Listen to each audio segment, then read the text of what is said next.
चिराग पासवान बिहार के एक न एक दिन मुख्यमंत्री बनने वाले हैं और इस चीज का आभास उन्हें कराया गया है भाजपा के प्रधानमंत्री मोदी के द्वारा। और एक तरह से देखें तो चिराग को जो मोदी का हनुमान कहा जा रहा है और वे अपना हर परीक्षा में एक तरह से पास होते जा रहे हैं और उनको जो टास्क दिया गया है एक तरह से उस पर भी वे काम करते हुए दिख रहे हैं। चिराग पासवान की बात करें तो जो नीतीश कुमार का हमेशा विरोध करते थे, भले ही नीतीश कुमार भाजपा के साथ गठबंधन में थे, वो भी चिराग पासवान अब नीतीश कुमार जी के हाँ में हाँ मिलाने लगे हैं। हर बात में हाँ भर रहे हैं, चाहे वो विशेष राज्य के दर्जा की बात हो या नीतीश कुमार के कार्यों की बात हो, उसकी भी चिराग पासवान बड़ाई प्रशंसा किए जा रहे हैं हर जगह पे। अब इसी पे अनुमान लगाया जाने लगा है कि अब आखिर चिराग पासवान का जो अगला कदम है वह किस ओर जा रहा है। यह जरूर बात है और सही बात है कि चिराग पासवान अगले बिहार के मुख्यमंत्री हो सकते हैं। ऐसा इसलिए क्योंकि एक दलित चेहरा के रूप में और बहुत ज्यादा एक व्यापक जन समर्थन वाले नेता के रूप में चिराग पासवान की पहचान की जा रही है। स्ट्राइक रेट भी उनका लोकसभा चुनाव में अच्छा रहा है, 5 के 5 सीटों वे जीत जाते हैं। चाचा पशुपति पारस की बगावत के बावजूद उनका कुछ नहीं हो पाता है और वे अपना स्ट्राइक रेट 100% रखते हैं। और रखने की बात ही नहीं है कि इसी तरह धोखे से जीत गए। उनके जितने भी कैंडिडेट रहे चिराग पासवान के, वे गिरते पड़ते नहीं बल्कि लाख 1.5 लाख 2 लाख वोटों के मार्जिन से जीतने वाले हैं।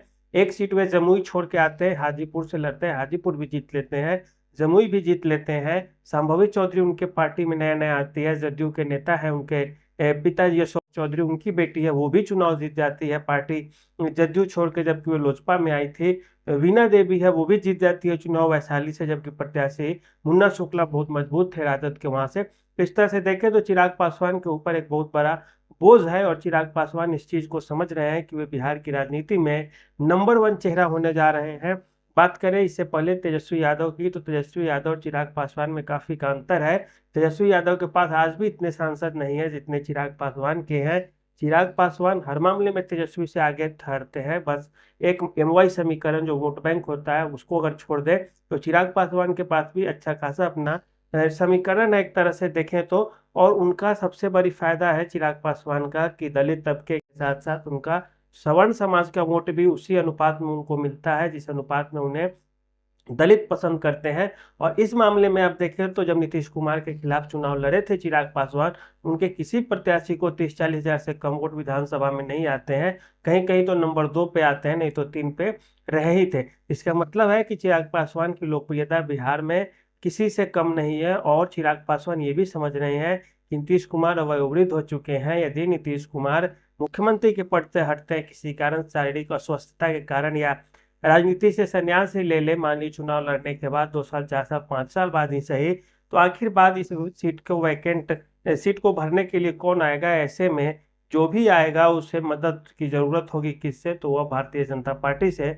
मदद की जरूरत होगी। और चिराग पासवान खुद यदि अच्छे खासे सीटों पर चुनाव लड़ेंगे इस बार, और नीतीश कुमार, चिराग पासवान और भाजपा यदि तीनों चुनाव लड़ती है एक साथ, तो ऐसे में ज्यादा संभावना होगी कि जो जदयू भाजपा गठबंधन, लोजपा की गठबंधन है, वो चुनाव जीत जाएगी और ज्यादा संख्या में सीटें आएंगी। इसके बाद जैसे ही जदयू फिर कमजोर होगी आगे जाके या किसी भी हाल में रहेगी, तो लोजपा की सीटें भी धीरे धीरे बढ़ती जाएंगी और लोजपा एक समय के बाद अपने मुख्यमंत्री के पद के प्रत्याशी के रूप में अपने आप को आगे कर देगी और चिराग पासवान वहां पे सबसे योग्य और काबिल व्यक्ति होंगे। और बात इतना ही पे नहीं रुकने वाली रहेगी और बात इससे आगे बढ़ेगी। तो आप देखेंगे उसमें कि चिराग पासवान जितनी सीट पे इस बार लड़ेंगे उससे ज्यादा सीटों पे आगे भी लड़ेंगे। और ऐसे में भाजपा आसानी से उन्हें अपना समर्थन दे देगी, क्योंकि भाजपा के पास बिहार में कोई लीडर है ही नहीं वैसा। चिराग पासवान को आगे करेगी, इससे भाजपा को बिहार में 2 फायदा होगा। एक, जहां जातीय समीकरण बिहार में बहुत ज्यादा हावी होते हैं, वहां पे एक तरह से दलित तबके का वोट बैंक भाजपा के कोटे में सीधे सीधे आकर चिपक जाएगा चिराग पासवान के नाम पे। और इससे पहले ही सवर्ण और पिछड़ी जातियां भी तो रहेंगी भाजपा के साथ। इस तरह से चिराग पासवान को आगे करके भाजपा एक लंबे अंतराल तक के लिए राजद की और कांग्रेस की राजनीति को रोक सकती है। चिराग पासवान भी ये चीज बखूबी समझते हैं कि नीतीश कुमार का सपोर्ट करने में ही फायदा है अभी, और नीतीश कुमार का जितना वे अभी सपोर्ट करेंगे उतना ही आगे भविष्य के लिए उनका मजबूत गठबंधन में उनकी दावेदारी और मजबूत होगी। और एक न एक दिन या अगली बार भी हो सकता है, उसके अगली बार के नीतीश कुमार केंद्र में आ गए तो फिर राज्य में हो सकता है चिराग पासवान को एक्टिव कर दिया जाए और वे मुख्यमंत्री बन जाए। या नीतीश कुमार खुद बने भी रहते हैं तो अगले 5 से 10 वर्षों में चिराग पासवान के पास मौका आएगा ही और ऐसे में फायदा ये होगा यदि नीतीश कुमार का वे सपोर्ट करते हैं तो नीतीश कुमार का जो समर्थक वोट बैंक है वो भी चिराग पासवान को मदद करने के लिए हमेशा तैयार रहेगा भविष्य में। तो ये चिराग पासवान की एक बड़ी रणनीति है जिसके कारण वे नीतीश कुमार की हाँ में हाँ मिला रहे हैं।